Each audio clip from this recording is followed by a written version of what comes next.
অর্থমন্ত্রী আহমদ মোস্তফা কামাল বলেছেন, কিছু লোক উদ্দেশ্যমূলকভাবে পুঁজিবাজারের সূচকের পতন ঘটাচ্ছে। রাজধানীর আগারগাঁওয়ে জাতীয় অর্থনৈতিক পরিষদ মিলনায়তনে একটি প্রাক বাজেট আলোচনায় এ মন্তব্য করেন অর্থমন্ত্রী। এনজিও কর্মকর্তা, পত্রিকা ও ইলেকট্রনিক মিডিয়ার সম্পাদক ও ইআরএফ নির্বাহী কমিটির সদস্যদের সঙ্গে বাজেট আলোচনায় নানা রকম পরামর্শ উঠে আসে। বড় রাস্তার একটা আভিজাত্য আছে, একটা বৈভব আছে, ওর একটা রাজকীয়তা আছে। একটা ফ্লাইওভার তার উপরে পড়লো মানে এর সব কিছু শেষ হলো। দুপাশের বাণিজ্যের যে রমরমা ভাব সেটা নষ্ট হয়ে গেল, সাংস্কৃতিক যে পরিবেশ সেটা নষ্ট হয়ে গেল। আমরা অনেক মেগা প্রজেক্টের কথা জানি এবং মেগা প্রজেক্টে মেগা দুর্নীতির অভিযোগ আসে, আর অনেক রকম অভিযোগ আসে এবং ব্যাংকিং ক্ষেত্রে যে অব্যবস্থা, এটা তো দুর্নীতি, দুর্বৃত্তায়ন ইত্যাদি জড়িত।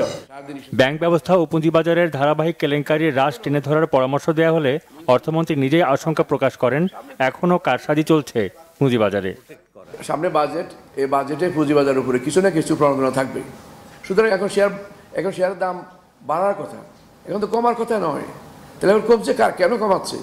কমছে এই কারণে, কমাইলে পরে যেন কিনতে পারে সেই সময় সুযোগটা নেওয়ার জন্য। দুইটা পার্টি আছে, একটা পার্টি হচ্ছে সিংহ, আরেকটা হচ্ছে ছাগলের বাচ্চা। এই দুইয়ের মাঝে এত তফাৎ, এদের মাঝে কোনোদিনও আমরা এখানে বাজারে কোনো রকম আমি মনে করি না কোনোভাবে এখানে যদি নিজের থেকে যদি কোনো ঠিক না হয় আর যদি কঠোর ব্যবস্থা যদি না নেওয়া যায় তাহলে পরে এখানে কিছু করা যাবে। খেলাপি ঋণ বাড়ার জন্য অর্থমন্ত্রী উঁচু সুদের হার আর ব্যাংকগুলোর স্বেচ্ছাচারিতাকে দায়ী করেন। উঁচু সুদের হার কমানোর জন্য আমানতের সুদের হার আরও কমানো হবে বলেও জানান তিনি। অর্থ পাচার প্রসঙ্গে বলেন, জোর করে টাকা দেশে আটকে রাখা যাবে না। অর্থমন্ত্রী জানান, অসৎ ব্যবসায়ীদের চিহ্নিত করতে এখন থেকে আমদানি ও রপ্তানি হওয়া সব কন্টেইনার বাধ্যতামূলকভাবে স্ক্যান করানোর উদ্যোগ নেওয়া হচ্ছে। সাইমুল হক, বাংলা ভিশন, ঢাকা।